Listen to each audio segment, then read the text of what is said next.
Hello guys, welcome back to our channel Preeti Gupta academy. और आज का जो मेरा टॉपिक है वो उन स्टूडेंट्स के लिए है जिन्होंने सीटेट का फॉर्म भर रखा है। और चूँकि कोविड की वजह से काफ़ी कंपटीशन लेवल के एग्ज़ाम पोस्टपोन हुए थे, बट अब चूँकि स्थिति ज़्यादा सुधरती हुई नहीं दिख रही है तो कंपटीशन लेवल के एग्ज़ाम को कब तक रोका जाएगा, इसलिए अब जो गवर्नमेंट है वो गाइडलाइंस के थ्रू हमारे एग्ज़ाम्स करवा रही है। तो सीटेट का चूँकि हम फॉर्म भर चुके थे तो अब कभी भी इसकी डेट शीट आ सकती है। तो अब तैयारी जोर शोर से करना स्टार्ट कर दें, जिससे आपने जो भी सोच रखा है, जो भी एक्सपेक्टेशन है आपकी, जितने भी मार्क्स आप लाना चाह रहे हैं वो ले आएँ। तो आज मैं बाल विकास से संबंधित कुछ क्वेश्चन आंसर की सीरीज़ लाई हूँ जो मैं अभी प्रेजेंट करूँगी आपके सामने। सो गाइज, आज का जो मेरा टॉपिक है वो चाइल्ड डेवलपमेंट पे यानी बाल विकास पे, तो उन्हीं के क्वेश्चन आंसर को हम डिस्कस करेंगे। तो सबसे फर्स्ट क्वेश्चन है शिक्षा का अर्थ। शिक्षा का क्या अर्थ है? चूँकि शिक्षा से हमें ज्ञान मिलता है इसलिए शिक्षा का अर्थ ही ज्ञान है। ना शिक्षा का अर्थ कोश हो सकता है, ना ग्रंथ हो सकता है और ना कर्म हो सकता है। इसी तरीके से सेकंड क्वेश्चन है प्लेटो के अनुसार शिक्षा का प्रमुख उद्देश्य है। तो प्लेटो के अनुसार शिक्षा का प्रमुख उद्देश्य था व्यक्तित्व का विकास करना। ठीक है। नेक्स्ट थर्ड क्वेश्चन है निम्नलिखित में से कौन शिक्षा का उद्देश्य नहीं है? तो इनमें से चार ऑप्शन में से केवल एक ऑप्शन यानी अनुचित लाभ जो है वो शिक्षा का उद्देश्य कभी भी नहीं है, क्योंकि हमें शिक्षा का कभी भी अनुचित लाभ नहीं उठाना। ठीक है। नेक्स्ट है शिक्षा है। तो शिक्षा क्या है? जीवन पर्यंत चलने वाली प्रक्रिया है। जैसे कि हम कहते हैं कि हम जब से पैदा होते हैं और जब तक मरते हैं कुछ ना कुछ लाइफ यानी जीवन पर्यंत सीखते रहते हैं। इसी तरीके से फिफ्थ क्वेश्चन है नियमित शिक्षा क्या है? तो नियमित शिक्षा कृत्रिम होती है यानी बनावटी होती है, हम उसको क्रिएट करते हैं। अब नेक्स्ट है निम्नलिखित में से कौन नियमित शिक्षा के अंतर्गत आता है? तो नियमित शिक्षा चूँकि कृत्रिम होती है, बनावटी होती है, तो इसके अंतर्गत विद्यालयी पाठ्यक्रम आता है। ठीक है। उसके बाद देखिए क्वेश्चन है निम्नलिखित में से कौन शिक्षा का घटक नहीं है? ठीक है। तो व्यक्ति, वातावरण, समय और पुस्तक, इसमें से केवल शिक्षा का जो घटक है वो समय नहीं है। नेक्स्ट है निम्नलिखित में से किसका प्रभाव शिक्षा पर नहीं पड़ता है?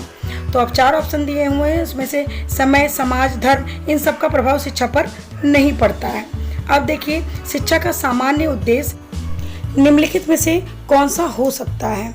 ठीक है। तो इसमें अगली कक्षा में प्रवेश है, दूसरा ऑप्शन है डिग्री प्राप्त करना, तीसरा है व्यक्तित्व का विकास और चौथा इनमें से कोई नहीं। तो इसमें सी ऑप्शन एकदम राइट है यानी व्यक्तित्व का विकास। नेक्स्ट है राष्ट्रीय जीवन में शिक्षा का कार्य। तो राष्ट्रीय जीवन में शिक्षा का क्या कार्य है? राष्ट्रीय जीवन में शिक्षा का कार्य है राष्ट्रीय एकता का विकास करना। ठीक है। तो ये ऑप्शन एकदम राइट है चारों ऑप्शन में से। अब है भारतीय शिक्षा आयोग ने भारतीय संदर्भ में शिक्षा के निम्नलिखित में से किस उद्देश्य की चर्चा नहीं की है? इसका भी ध्यान रखना है आपको, नहीं और हाँ करके भी क्वेश्चन पूछे जाते हैं। तो इनमें चारों ऑप्शन में जो सबसे करेक्ट ऑप्शन है वो है प्राचीन धार्मिक परंपराओं का पालन करना। ठीक है। अब नेक्स्ट क्वेश्चन है शिक्षा ही राष्ट्रीय एकता का आधार है। ये कथन किसका है? तो ये कथन है जवाहरलाल नेहरू जी का। राष्ट्र का गुण उसकी सामाजिक इकाइयों का गुण है। यह कथन किसका है? तो ये स्टेटमेंट है मैकाइवर जी का। ठीक है। अब नेक्स्ट देखिए राष्ट्रीय एकता का प्रमुख आधार क्या है? तो राष्ट्रीय एकता का प्रमुख आधार है शिक्षा। ज्ञानार्जन को शिक्षा का एकमात्र उद्देश्य स्वीकार कर लेने से क्या हानि हो सकती है? तो इससे काफ़ी हानि हो सकती है। तो यहाँ पे देखिए डिस्कस किया हुआ है व्यवहारिकता का समुचित विकास नहीं हो सकता, व्यक्ति का ध्यान अपनी रुचियों की ओर नहीं जाने की संभावना हो सकती है, व्यक्ति के सर्वांगीण विकास की अवहेलना हो सकती है। तो यानी जितने भी ऑप्शन दिए हुए हैं वो सारे करेक्ट हैं। नेक्स्ट है चरित्र निर्माण को शिक्षा का एकमात्र उद्देश्य स्वीकार कर लेने से क्या हानियां हो सकती हैं? तो काफ़ी हानियां इससे भी हो सकती हैं, जैसे कि ऑप्शन में दे रखा है, इसमें से उपरोक्त सभी आंसर सही हैं, लेकिन आंसर क्या है? तो वो है व्यवहार कुशलता की अवहेलना होती है, जीविकोपार्जन में सहायता नहीं मिलती है, व्यक्ति के सर्वांगीण विकास की अवहेलना हो सकती है। यानी सारे ऑप्शन राइट है। नेक्स्ट है निम्नलिखित में से कौन सा नियमित शिक्षा के अंतर्गत नहीं आता? तो नियमित शिक्षा के अंतर्गत धर्म नहीं आता, बाकी सारे आते हैं, सारे ऑप्शन राइट है। रास ने शिक्षा को क्या माना है? तो रास ने शिक्षा को द्विमुखी प्रक्रिया माना है। शिक्षा व्यक्ति को उस पूर्णता का विकास है, ठीक है, जिस पर वह पहुंच सकता है। ये कथन किसका है? तो ये कथन कांट का है। शिक्षा द्वारा उत्पादिता बढ़ाने के लिए निम्नलिखित में से किसकी आवश्यकता नहीं है। तो इसमें जो भी ऑप्शन दिया हुआ है उसमें से धार्मिक शिक्षा की आवश्यकता नहीं है। शिक्षा द्वारा निम्नलिखित में से क्या संभव नहीं है। तो देखिए ऑप्शन दिया हो आधुनिकीकरण, ठीक है, राष्ट्रीय एकता, सामाजिक मूल्यों का विकास और उपरोक्त सभी संभव हैं। तो इसमें से सभी संभव हैं, ठीक है। और निम्नलिखित में से कौन पाठ्यक्रम विकास को प्रभावित करने वाला कारक है। तो पाठ्यक्रम को प्रभावित करने वाला कारक है समाज एवं परिवेश, शिक्षा आयोग एवं समितियां, शिक्षा के उद्देश्य और उपरोक्त सभी, यानी सारे ही ऑप्शन राइट है। पाठ्यक्रम के निर्धारण में किसकी भूमिका होती है। तो पाठ्यक्रम के निर्धारण में शिक्षा आयोग एवं समितियां की, विद्यालय की, शिक्षक की, इन सब की बहुत ही ज़्यादा भूमिका होती है, ठीक है, यानी सारे ऑप्शन राइट हैं। नेक्स्ट है ब्लूम के अनुसार शिक्षा के उद्देश्य कितने प्रकार के होते हैं। ये सबसे इम्पोर्टेंट क्वेश्चन है। तो ब्लूम के अनुसार शिक्षा के उद्देश्य 3 प्रकार के होते हैं। ब्लूम के शिक्षा के किस उद्देश्य की प्राप्ति होती है। तो ब्लूम के शिक्षा के किस उद्देश्य की प्राप्ति में सबसे पहला आंसर है ज्ञानात्मक। अब इसी तरीके से नेक्स्ट है शिक्षण के लिए किस उद्देश्य के अनुरूप पाठ्यक्रम निर्माण की आवश्यकता होती है। तो ये सभी जो है वो आंसर राइट है, यानी ज्ञानात्मक, भावात्मक और क्रियात्मक, इन सभी पाठ्यक्रम के निर्माण में इन सभी की आवश्यकता होती है। शिक्षण के क्रियात्मक उद्देश्यों को पूरा करने के लिए पाठ्यक्रम में किस पर जोर दिया जाता है। तो पाठ्यक्रम में ये 4 ऑप्शन दिए हैं, तो किस पर जोर दिया जाता है। तो पाठ्यक्रम में जोर दिया जाता है क्रिया एवं प्रयोग पर। पाठ्यक्रम निर्माण में सर्वाधिक महत्व किसको दिया जाना चाहिए। तो पाठ्यक्रम निर्माण में सर्वाधिक महत्व व्यक्तिगत विभिन्नता को दिया जाना चाहिए, ठीक है। नेक्स्ट है पाठ्यक्रम कैसा होना चाहिए। तो पाठ्यक्रम शिक्षा व्यवस्था के अनुरूप होना चाहिए, परीक्षा प्रणाली के अनुरूप होना चाहिए, समाज एवं परिवेश के भी अनुरूप होना चाहिए, यानी सारे ऑप्शन राइट है। पाठ्यक्रम विकास की प्रक्रिया कब प्रारंभ होती है। तो इसमें 4 ऑप्शन दिए हुए हैं। स्कूल की स्थापना के बाद, यह प्रक्रिया निरंतर चलती रहती है, यूनिवर्सिटी की स्थापना के बाद या कॉलेज की स्थापना के बाद। तो इसका राइट आंसर है यह प्रक्रिया निरंतर चलती रहती है। पाठ्यक्रम कैसा होना चाहिए। तो पाठ्यक्रम हमेशा छात्र केंद्रित होना चाहिए। नेक्स्ट है वैज्ञानिक आवश्यकताओं की पूर्ति के लिए पाठ्यक्रम कैसा होना चाहिए। तो वैज्ञानिक आवश्यकताओं की पूर्ति के लिए पाठ्यक्रम कार्य एवं अनुभव केंद्रित होना चाहिए। नेक्स्ट है आर्थिक प्रगति के उद्देश्य के लिए निम्नलिखित में से किसको पाठ्यक्रम में स्थान दिया जाना चाहिए। तो इसका आंसर है व्यावसायिक शिक्षा को।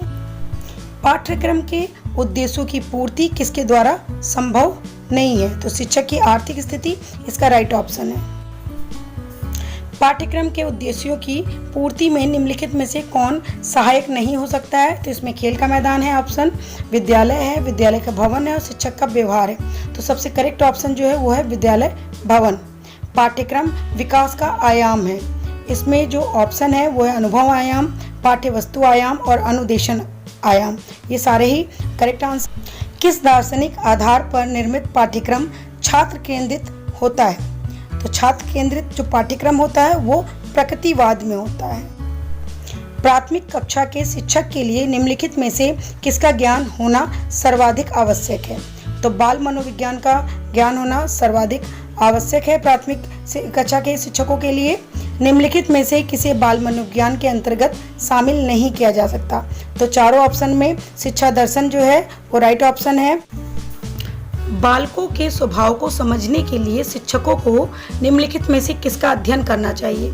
तो शिक्षकों को सबसे ज़्यादा इम्पोर्टेंट है कि वो बाल मनोविज्ञान का अध्ययन करें।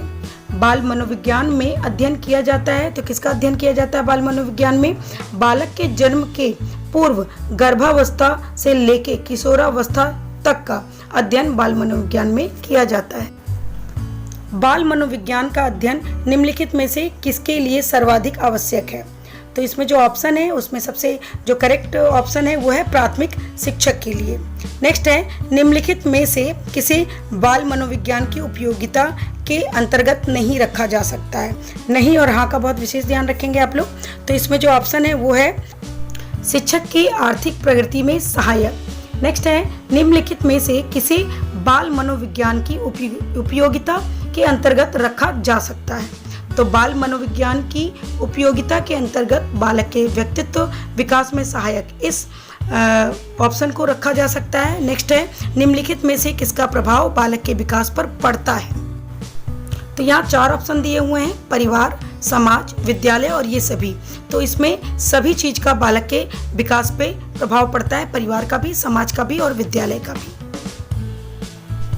नेक्स्ट है निम्नलिखित में से किसे बाल अपराध की श्रेणी में रखा जा सकता है। तो चोरी करना है, पढ़ने में अरुचि होना है, खेलकूद में मन लगाना है, इनमें से कोई नहीं।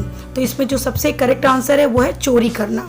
नेक्स्ट है बालक के व्यवहार के अध्ययन की निम्नलिखित में से किस विधि में वास्तविक व्यवहार का निरीक्षण संभव नहीं होता है। तो प्रश्नावली विधि में वास्तविक व्यवहार का निरीक्षण संभव नहीं हो सकता। नेक्स्ट है बालक के व्यवहार में परिवर्तन के लिए किस व्यवहार अध्ययन की किस विधि का सहारा लिया जाता है। तो इसमें 4 ऑप्शन दिए हुए हैं, साक्षात्कार विधि, प्रश्नावली विधि, उपचारात्मक विधि और प्रयोगात्मक विधि। तो इसमें सबसे राइट आंसर है उपचारात्मक विधि। बालक के व्यवहार के अध्ययन की निम्नलिखित में से किस विधि में बालक के माता पिता, भाई बहन एवं शिक्षकों से जानकारी प्राप्त की जाती है। तो व्यक्तिक इतिहास विधि द्वारा बालक के माता पिता, भाई बहन और शिक्षकों से जानकारी प्राप्त की जाती है। व्यक्तिक इतिहास विधि के जरिए निम्नलिखित में से किस प्रकार के बालकों का व्यक्तिगत अध्ययन किया जाता है। तो इसमें 4 ऑप्शन है और चारों ऑप्शन राइट हैं। पिछड़े बालक, प्रतिभाशाली बालक और अपराधी बालक, इन सभी की जानकारी व्यक्तिक इतिहास विधि में ली जाती है। बालक के सामाजिकता का परीक्षण किस विधि द्वारा किया जाता है। तो समाज मिति विधि द्वारा किया जाता है। बाल अपराध का कारण निम्नलिखित में से कौन सा हो सकता है। तो ये सारे ही कारण हो सकते हैं। पारिवारिक कारण हो सकता है, सामाजिक कारण हो सकता है, शारीरिक कारण हो सकता है, यानी ये सारे ही ऑप्शन सही हैं। बालक की रुचि विद्यालय में बढ़ाने के लिए क्या किया जाना चाहिए। तो बालक के इंटरेस्ट को स्कूल में बढ़ाने के लिए विद्यालय का वातावरण बालक के अनुकूल किया जाना चाहिए। तो ये ऑप्शन एकदम राइट है। निम्नलिखित में से बाल अपराध की श्रेणी में रखा जा सकता है। तो इसमें 4 ऑप्शन दिए हैं, चारों में से चारों ही सही हैं। माता पिता की बात ना मानना, गंदी भाषा का प्रयोग करना, आवारागर्दी करना, ये सारे ही ऑप्शन सही हैं। नेक्स्ट है बाल अपराध की रोकथाम के लिए माता पिता को क्या करना चाहिए। तो इसकी रोकथाम के लिए बच्चों को डांटना चाहिए या बच्चों को सहानुभूति एवं सकारात्मक व्यवहार करना चाहिए, बच्चों को पीटना चाहिए। उपयुक्त में से कोई नहीं। इन चारों ऑप्शन में सबसे करेक्ट ऑप्शन है बच्चों से सहानुभूतिपूर्ण एवं सकारात्मक व्यवहार करना चाहिए। नेक्स्ट है बाल अपराधियों को सुधारने के लिए किसकी सहायता लेनी चाहिए। तो बाल अपराधियों को सुधारने के लिए अपराधियों, शिक्षकों, मनोचिकित्सकों, ये सभी, इनमें से जो सबसे राइट आंसर है वो है मनोचिकित्सकों से सहायता लेनी चाहिए। बाल्यावस्था में निम्नलिखित में से किसके में बालक की रुचि होती है। तो बालक को सबसे ज़्यादा रुचि होती है अपने नाम में या विद्यालय में या अपने वस्त्र में। तो इन सभी में बालक की बहुत ज़्यादा रुचि होती है। नेक्स्ट है शिक्षा मनोविज्ञान वर्तमान में अपनी किस अवस्था में है। तो शिक्षा मनोविज्ञान अपनी वर्तमान में शैशवावस्था में है। शिक्षा मनोवैज्ञानिक के अध्ययन की अंतर्दर्शन विधि में एक बार में अध्ययन हो सकता है। तो एक बार में क्या अध्ययन हो सकता है। केवल एक व्यक्ति का, 2 व्यक्तियों का, कई व्यक्तियों का, ये सभी। तो इसमें ऑप्शन में जो सबसे करेक्ट ऑप्शन है वो है केवल एक व्यक्ति का। नेक्स्ट है शिक्षक के लिए शिक्षा मनोविज्ञान का अध्ययन सहायक है। तो किसमें सहायक है। वो है शिक्षण दक्षताओं के विकास में, यानी सबसे राइट ऑप्शन यही है। बुद्धि के इकाई सिद्धांत के प्रतिपादक हैं। तो बुद्धि के इकाई सिद्धांत के प्रतिपादक हैं स्टर्न एवं जॉनसन। बहुत ही इंपॉर्टेंट क्वेश्चन है ये। शिक्षा मनोविज्ञान के क्षेत्र में नहीं आता है। तो इन चारों ऑप्शन में सबसे राइट ऑप्शन है औद्योगिक अध्ययन, शिक्षा मनोविज्ञान के क्षेत्र में नहीं आता है। शिक्षा मनोविज्ञान के प्रयोग में क्रांतिकारी परिवर्तन हुए हैं। तो इसमें जो सबसे राइट ऑप्शन है वो चारों ही राइट हैं। इन सभी में टिक लगा हुआ है। क्या आप इस कथन से सहमत हैं कि शिक्षा की किसी भी योजना में शिक्षक का केंद्रीय स्थान होता है। तो इसमें जो ऑप्शन है वो है पूर्णतः सहमत। अब व्यक्तित्व आकलन के लिए आवश्यक है। तो व्यक्तित्व आकलन के लिए क्या आवश्यक है। तो ए और बी दोनों ऑप्शन सही हैं। ठीक है, व्यक्ति के आंतरिक व्यवहार की जानकारी और व्यक्ति के बाह्य व्यवहार का अध्ययन, ये दोनों ही आवश्यक हैं। नेक्स्ट है मनोविज्ञान को आरंभ में कहा जाता था आत्मा का विज्ञान। अब नेक्स्ट है, निम्नलिखित में से वह मनोवैज्ञानिक विधि बताइए जो किसी बालक की समस्या का अध्ययन करने के लिए सबसे कम उपयोगी है। तो सबसे कम उपयोगी विधि है प्रयोगात्मक विधि। नेक्स्ट है, शिक्षा मनोविज्ञान के अंतर्गत अध्ययन किया जाता है। तो किसका अध्ययन किया जाता है? इन तीनों का अध्ययन किया जाता है, अभिवृत्तियों का, रुचियों का, अभिक्षमताओं का। नेक्स्ट है, उपचारात्मक विधि उपयोगी होती है। तो किस तरीके के बालकों के लिए उपयोगी होती है? तो सभी बालकों की उन्नति में, प्रतिभावान बालकों के लिए, पिछड़े बालकों के सुधार में, और लास्ट ऑप्शन है उपरोक्त सभी के लिए। तो इसमें जो सबसे राइट ऑप्शन है वो है पिछड़े बालकों के सुधार में। सबसे लास्ट क्वेश्चन है आज की सीरीज का, वो है मनोविश्लेषण संप्रदाय की स्थापना करने का श्रेय है। तो इसका श्रेय है सिगमंड फ्रायड जी को। ये बहुत ही इंपॉर्टेंट क्वेश्चन की सीरीज है। आई थिंक ये हेल्पफुल होंगी आपके एग्जाम में और एक्सपेक्टेशन से आप ज़्यादा मार्क्स लेकर आएंगे। सो गाइज, आपको आज की वीडियो कैसी लगी, आज के क्वेश्चन की सीरीज कैसी लगी, ये प्लीज़ कमेंट करके बताइए। और अगर आपको अच्छी लग रही है तो आप इसको प्लीज़ लाइक शेयर कमेंट जरूर करें। और अगर आप नए व्यूवर हैं तो चैनल को सब्सक्राइब करें और बेल आइकन को जरूर प्रेस करें, जिससे नोटिफिकेशन आपको टाइमली मिलती रहे। और अगर पुराने व्यूवर हैं तो आपका बहुत बहुत धन्यवाद अभी तक बने रहने के लिए। और इसी के साथ have a nice day. Thank you.